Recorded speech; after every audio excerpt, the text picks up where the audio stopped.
Purchasing a central humidifier has many benefits, both for comfort and care within your home. The most common style of humidifier is what's referred to as a flow-through, where air travels through a pipe and across a pad inside the unit. When the cooler months arrive, driving humidity down, be sure to set your humidifier up for operation. These steps include 1. Turn the water valve on. 2. Spin the air damper open. 3. Ensure the drain is free of blockages. And 4. Turn the humidistat up to a comfortable level, typically within 35 to 45%.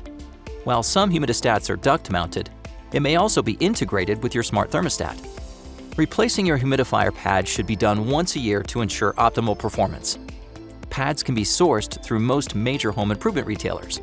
Please refer to the maintenance guide of your specific humidifier to learn which pad is required and the easy steps to replace it. When the cooler months have passed, simply reverse the setup process so that your humidifier is properly shut down. These steps include 1. Turn the water valve off. 2. Spin the air damper closed. And 3. Turn the humidistat down to 0.